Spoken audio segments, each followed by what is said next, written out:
Yusuf Mana Sani, yo Yusuf Mana Sani, yo Yusuf Mana Sani, yo Yusuf Mana Sani, yo Yusuf Mana Sani, yo Yusuf Mana Sani. Kar ku ji aikin ya bambanta, zan yi yabo a gurin mafakata. Az-Zahra tushen managarta, babu mukami in dai gata. Farar uwa tilas a yabata, ita da Allah ba a rabata. In ka hada sa asarar bauta, ku je ku duba na labarta. Alkadarinta abun dubawa, ta fi hasashen mai aunawa. Ita ilahu yake gaidawa, har da yaban da yake rerawa. Ga malakansa suna dukawa da gaisuwa marashin yankewa. Ko da min yi shiru da yabawa, tana da shu'ara ba yankewa.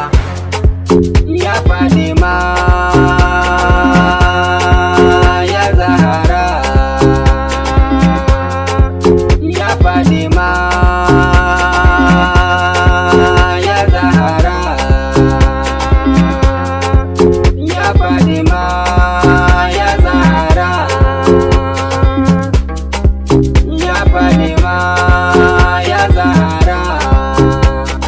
Kin yi fice tilas a baki, aya baki. Kin haɗi ya Zahara kibular mu, ke na jiyo a cikin tushen mu. Ke yi mana kar da mu damu, alfaharin aka wani dukan mu. Kin mana kin kuma yi ummin mu, dan daga ke muka san Allah mu. Mun gode ummu, alkadarin ki yana ta tsima mu. In kin so ku ba wani zance, Fatimatu Zahra kin yi zarce. Maulati ke din aya ce, rera yaban ki hadis a takaice. Sauraron ki ashe ni'ima ce, tuna matsayin ki kadai ni'ima ce. A wajen Allah ke hujja ce, a cikin bayi mai nasara ce.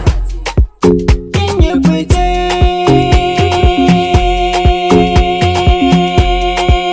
ya Zahra, babi yake ya Zahra. Kin cika ce babi yake magajiyar manzan manzanni, manzan manzanni. Me matsayin da ba za a sani ba, Az-Zahra mai rarraba gaba, mai tsayarwa ke muka duba, mai shayar mu ba za ki kure ba. In kin bayar dole a karɓa, ko Allah ma san ki zaba. Ummul khair muna ta maraba, in mun yi da yaban miki karɓa. Ruhin annabi san ki muke yi, kowa ya san ke muka yayi. Dan matsayi na Ali ya masoyi, dan Hasanai na hana mu bulayi. Dan manzan da ake yin koyi, dan girman Allahu buwayi. Dan matsayin ki kira ni masoyi, ya Zahra roƙon ki nake yi.